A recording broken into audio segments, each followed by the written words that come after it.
Delhi high court में हाल ही में आम आदमी पार्टी ने खुद को लॉ स्टूडेंट कहने वाले वकील से एक याचिका डलवा दी। कहा गया कि जनहित याचिका है, लेकिन याचिका के जरिए कोर्ट से जो मांगे की गई थी वो पूरी तरह से अरविंद केजरीवाल के हित की थी। याचिका में कहा गया था कि केजरीवाल को तत्काल सभी मामलों में अंतरिम जमानत दे दी जाए, बीजेपी को अरविंद केजरीवाल के इस्तीफे की मांग पर रोक लगाई जाए, बीजेपी के खिलाफ इसलिए कार्रवाई की जाए क्योंकि वो अरविंद केजरीवाल के खिलाफ विरोध प्रदर्शन करा रही है। इस विचित्र मांगों वाली याचिका पर सुनवाई करते हुए हाईकोर्ट ने सीधे सीधे याचिकाकर्ता से पूछा कि तुम कौन होते हो, तुम्हें किसने अधिकार दिया वीटो करने का। याचिकाकर्ता को हाईकोर्ट ने पहले जमकर फटकारा और फिर याचिका खारिज कर दी और उस पर 75,000 रुपए का जुर्माना ठोक दिया। हाईकोर्ट में एक्टिंग चीफ जस्टिस मनमोहन और जस्टिस मनमीत प्रीतम सिंह अरोड़ा की बेंच ने याचिका को खारिज करते हुए कहा कि अदालत ऊंचे पद पर बैठे शख्स के खिलाफ लंबित आपराधिक मामले में असाधारण अंतरिम जमानत नहीं दे सकती। कोर्ट के आदेश पर कोई न्यायिक हिरासत में है, सुप्रीम कोर्ट में चुनौती लंबित है, वे एक कदम उठा रहे हैं और उपायों का इस्तेमाल कर रहे हैं। कानून सबके लिए एक ही है। कोर्ट ने कहा कि याचिकाकर्ता का लोगों का संरक्षण होने के दावा करने का कोई आधार नहीं।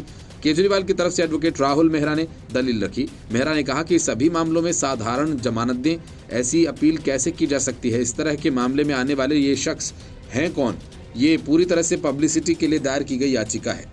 ऐसे हालात सही नहीं है। इस पर याचिकाकर्ता के वकील ने कहा कि मुख्यमंत्री की गिरफ्तारी से पूरी सरकार रुक गई है, सरकार के मुखिया हैं। इसके बाद कोर्ट ने कहा कि राहुल मेहरा सीएम की ओर से पेश हुए हैं। उनका कहना है कि वे अपना काम कर रहे हैं, उन्हें आपसे कोई मदद नहीं चाहिए। आप कौन होते हैं उनकी मदद करने वाले? आपको वीटो शक्ति कैसे मिली? क्या आप संयुक्त राष्ट्र के सदस्य हैं? कोर्ट ने पूछा कि क्या आपकी दलीलें पूरी हो गई हैं? याचिकाकर्ता के वकील ने कहा कि हाँ, पूरी हो गई। कोर्ट ने याचिका को खारिज करते हुए कहा कि उन्होंने सुप्रीम कोर्ट में याचिका लगाई है, ऐसा नहीं है कि उनकी तरफ से कोई नहीं है, वे अपना काम कर रहे हैं। हम जनहित याचिका के लिए न्यायिक आदेशों से अलग कैसे जा सकते हैं? शिकायतकर्ता के वकील ने कहा कि सीएम फैसला लेने, रिव्यू करने या आदेश देने के लिए उपलब्ध नहीं है। पूरी दुनिया हम पर हंस रही है। जेल में उनकी सुरक्षा चिंता की बात है। उन बातों से नाराज कोर्ट ने कहा कि लगता है कि पिछली बार लगाया गया जुर्माना काफी नहीं था, इसलिए लोग इस तरह की याचिकाएं लगाने से बाज नहीं आ रहे।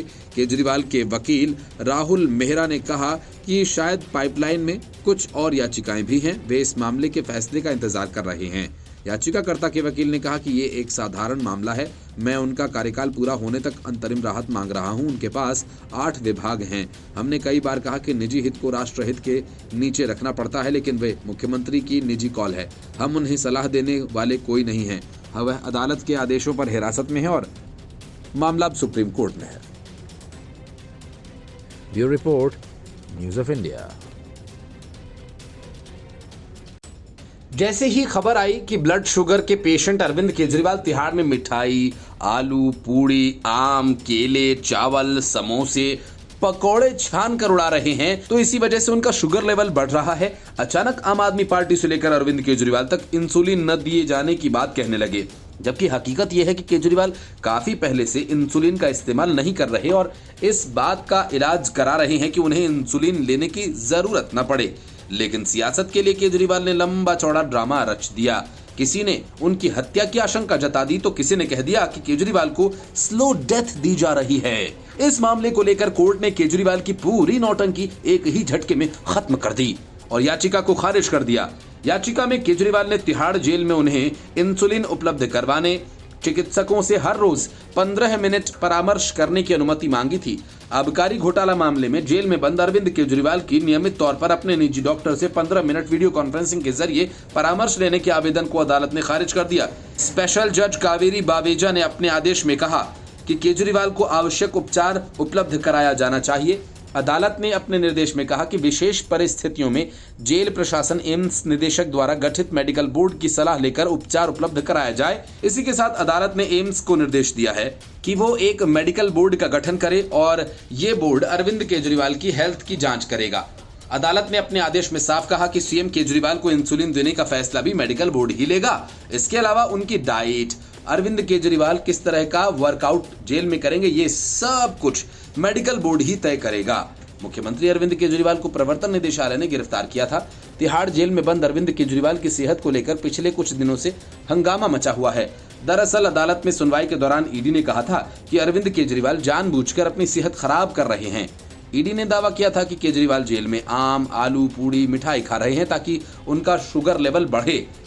ईडी की तरफ से अदालत में कहा गया था कि आम आदमी पार्टी के नेता अरविंद केजरीवाल अपनी सेहत के ग्राउंड पर जमानत चाहते हैं। इस पर आम आदमी पार्टी की तरफ से सफाई दी गई थी कि केजरीवाल को 20 साल से ज्यादा समय से शुगर की शिकायत है और जो मिठाई उन्होंने जेल में खाई थी वो शुगर फ्री थी। आम आदमी पार्टी ने आरोप लगाया था कि ईडी ने अरविंद केजरीवाल को घर से मिल रहे खाने पर रोक लगाना चाहा। अरविंद केजरीवाल के शुगर लेवल को लेकर उनकी पार्टी ने दावा किया कि उनका शुगर लेवल काफी बढ़ा हुआ है और वो लगातार जेल प्रशासन से इंसुलिन की मांग कर रहे हैं, लेकिन उन्हें इंसुलिन नहीं दी जा रही। हालांकि इस पर जेल प्रशासन की तरफ से कहा गया कि अरविंद केजरीवाल ने जेल के अंदर कभी भी इंसुलिन का मुद्दा नहीं उठाया था, लेकिन अब इस पर केजरीवाल ने जेल प्रशासन को चिट्ठी लिखकर कहा कि ये सरासर झूठ है। वो पिछले 10 दिनों से शुगर लेवल बिगड़ा हुआ है और वो इंसुलिन की मांग कर रहे हैं। Bureau report, news of India.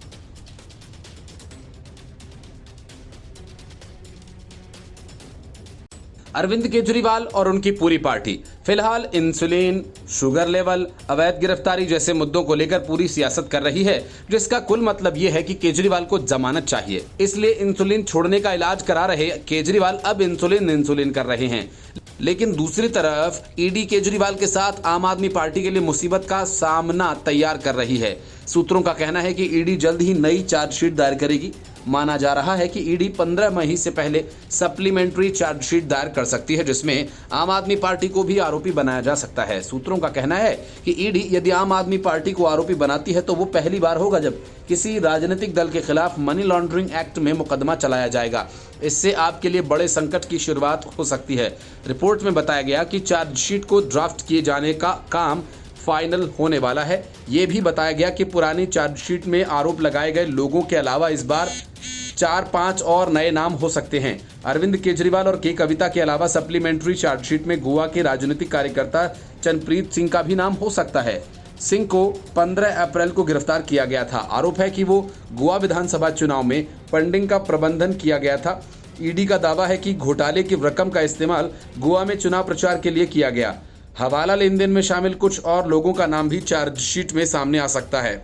ED अधिकारियों ने कहा कि राजनीतिक दल को आरोपी बनाना अभूतपूर्व है, लेकिन उन्होंने इसके लिए कानूनी सलाह ली है। दिल्ली के पूर्व उप मुख्यमंत्री मनीष सिसोदिया की जमानत याचिका पर सुप्रीम कोर्ट में सुनवाई के दौरान additional solicitor general SP Raju ने भी संकेत दिए थे कि आम आदमी पार्टी को आरोपी बनाया जा सकता है। अदालतों में अलग अलग आवेदनों की सुनवाई के दौरान ईडी के वकील ने बताया कि आम आदमी पार्टी के खिलाफ पीएमएलए की धारा 70 के तहत कार्रवाई हो सकती है। इसका इस्तेमाल किसी कंपनी के खिलाफ किया जा सकता है। ईडी का कहना है कि इसके दायरे में राजनीतिक दल समेत कोई भी संगठन आ सकता है।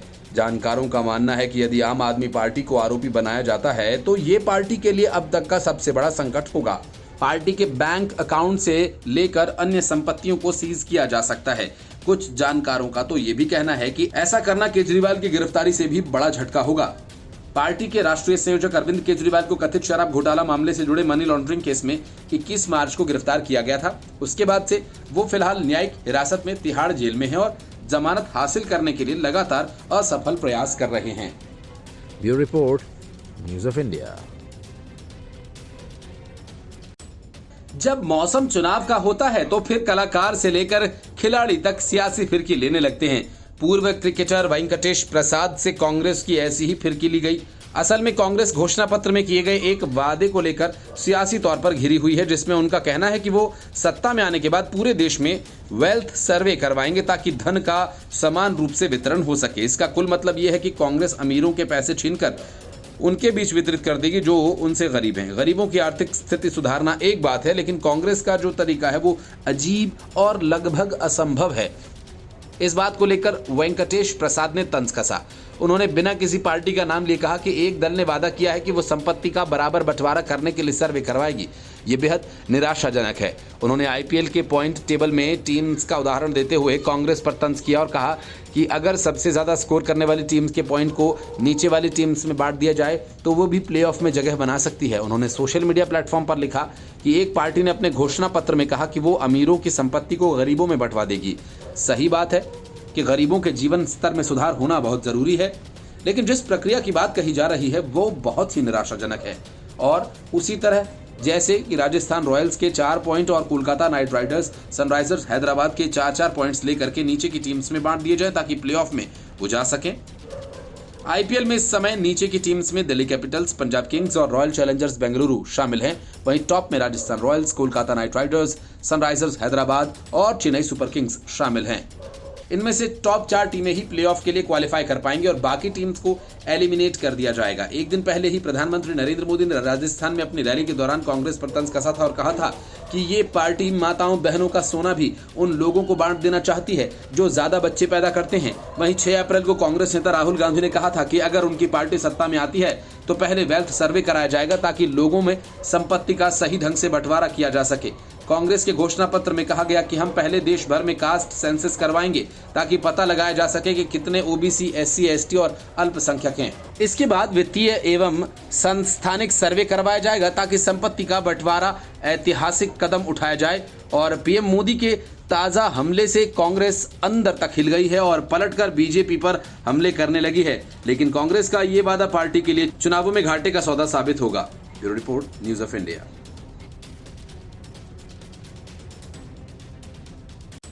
दिल्ली की सत्ता हासिल करने के सपने देख रही कांग्रेस और इंडी गठबंधन के सियासी दांव तो उल्टे पड़ ही रहे हैं, लेकिन अब लगता है कि सितारे भी उनका साथ नहीं दे रहे। इसे कांग्रेस की बदकिस्मती कहें या सितारों का फेर। एक एक सीट के लिए तरस रही कांग्रेस बिना लड़े ही लोकसभा की एक सीट हार गई। बीजेपी को अगली लोकसभा में जीत का खाता भी खुल गया। असल में गुजरात की सूरत सीट से बीजेपी के उम्मीदवार मुकेश दलाल निर्विरोध चुन लिए गए हैं। प्रदेश बीजेपी के अध्यक्ष सीआर पाटिल ने इसकी जानकारी दी।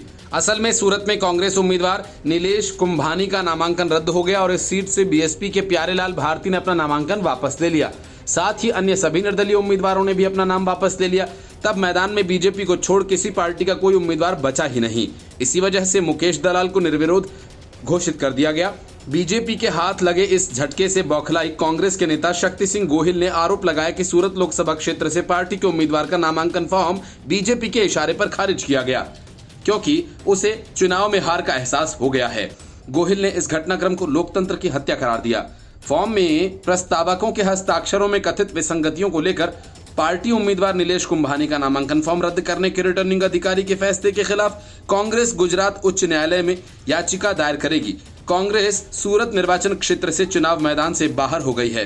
सूरत से उम्मीदवार सुरेश पडसाला का नामांकन फॉर्म भी अमान्य कर दिया गया। रिटर्निंग ऑफिसर सौरभ पारधी ने अपने आदेश में कहा कि कुंभानी और पाडसाला के जमा किए गए 4 नामांकन फॉर्म प्रथम दृष्टया प्रस्तावकों के हस्ताक्षरों में विसंगतियां पाए जाने और वास्तविक नहीं लगने के बाद खारिज कर दिए गए।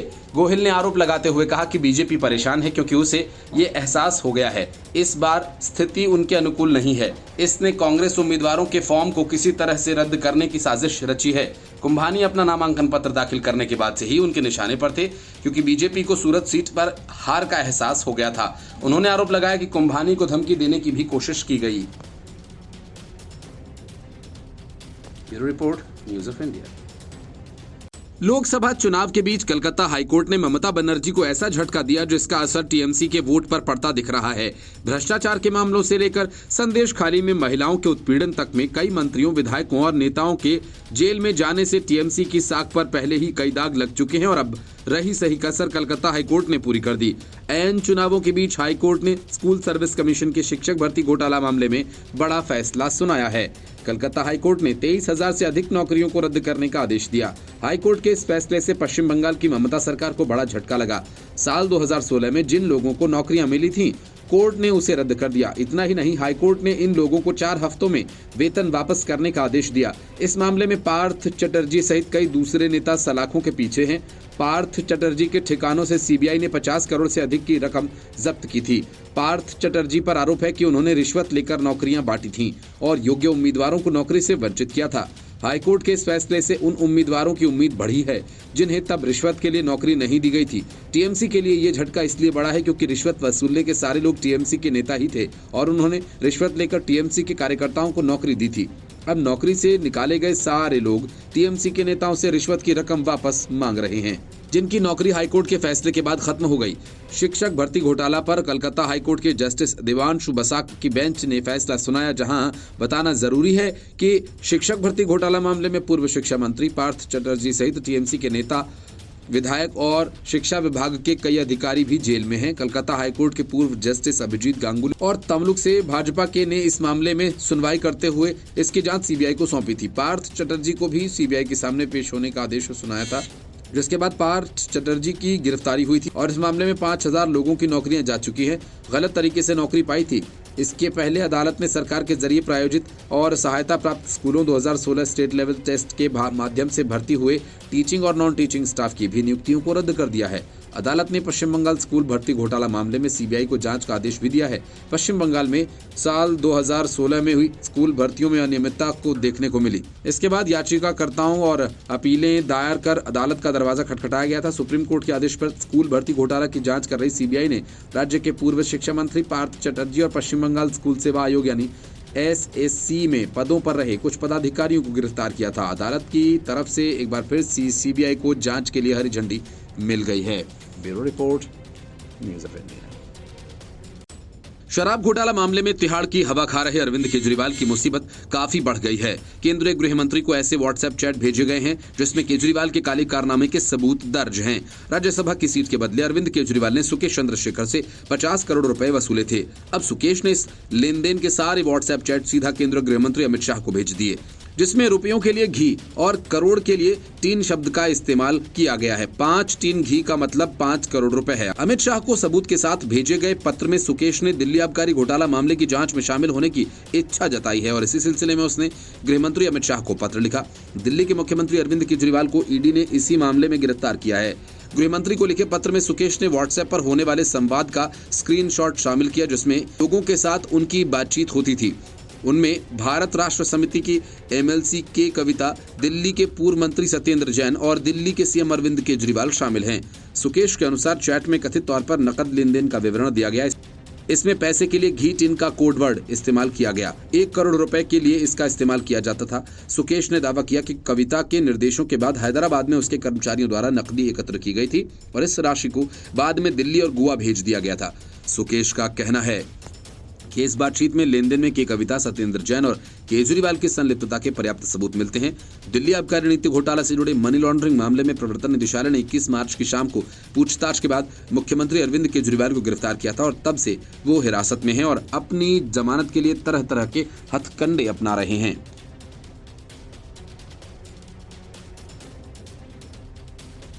शराब घोटाला के तार जिस गहराई से तेलंगाना से जुड़े हैं, अरविंद केजरीवाल और आम आदमी पार्टी की तरफ से गढ़ी गई इंसुलिन की कहानी भी उसी तेलंगाना के एक प्राइवेट क्लिनिक के द्वारा तैयार की गई है, जिसको आधार बनाकर पहले इंसुलिन नहीं देने की फर्जी खबर फैलाई गई और अब आम आदमी पार्टी की तरफ से ये कहा जाने लगा कि तिहाड़ में केजरीवाल को स्लो डेथ दी जा रही है। असल में तिहाड़ प्रशासन ने अरविंद केजरीवाल के स्वास्थ्य को लेकर एलजी को अपनी तथ्यात्मक रिपोर्ट सौंप दी है, जिसकी मांग एलजी ने आम आदमी पार्टी की तरफ से लगाए गए आरोपों के बाद तलब की थी। तिहाड़ की तरफ से भेजी गई रिपोर्ट में कई चौंकाने वाली बातें हैं। केजरीवाल सिर्फ आम और मिठाई ही नहीं, बल्कि तिहाड़ में मिठाई, लड्डू, केले, आम, फलों का चाट, तला हुआ भोजन, नमकीन, भुजिया, मीठी चाय, आलू पूड़ी, अचार और अन्य उच्च कोलेस्ट्रॉल वाले खाद्य पदार्थों जैसे चीनी वाले खाद्य पदार्थों का भी सेवन कर रहे हैं। रिपोर्ट में आम आदमी पार्टी के दावे को झूठा बताया गया। केजरीवाल मधुमेह पर कंट्रोल करने के लिए इंसुलिन लेते थे।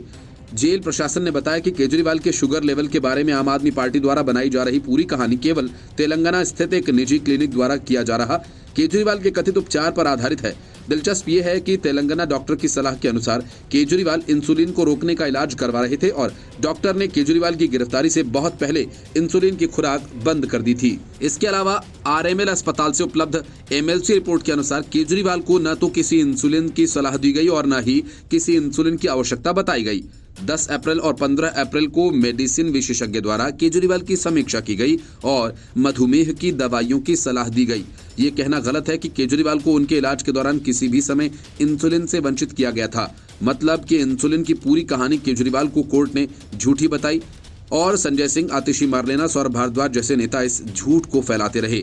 तिहाड़ जेल प्रशासन ने एम्स को लिखा था केजरीवाल मिठाई, लड्डू, केले, आम, फलों का चाट, तला हुआ भोजन, नमकीन, भुजिया, मीठी चाय, आलू पूड़ी, अचार, उच्च कोलेस्ट्रॉल वाले खाद्य पदार्थों और चीनी वाले खाद्य पदार्थों का सेवन कर रहे हैं। इसलिए उनकी बीमारी को देखते हुए एक डाइट चार्ट बताएं। एम्स ने जो केजरीवाल के लिए डाइट चार्ट बना कर दिया उसमें तला हुआ भोजन जैसे पूरी, पराठा, समोसा, पकौड़ा, नमकीन, भुजिया, अचार, पापड़, मिठाई, केक, जैम, चॉकलेट, चीनी, गुड़, शहद, आइसक्रीम, आम, केला, चीकू, लीची, अंगूर, फल आदि के साथ सब्जियां जैसे आलू, अरबी, घी, अंडे की जर्दी, मक्खन, फुल क्रीम, दूध आदि वर्जित है। केजरीवाल को अपने भोजन में प्रतिदिन केवल 20 मिलीलीटर तेल का सेवन करने की अनुमति है। तिहाड़ जेल प्रशासन ने अपनी रिपोर्ट में कहा कि तिहाड़ जेल की डिस्पेंसरी में इंसुलिन की पर्याप्त उपलब्धता है और इलाज के दौरान जरूरत पड़ने पर केजरीवाल को इंसुलिन दिया जा सकता है। Bureau Report, News of India.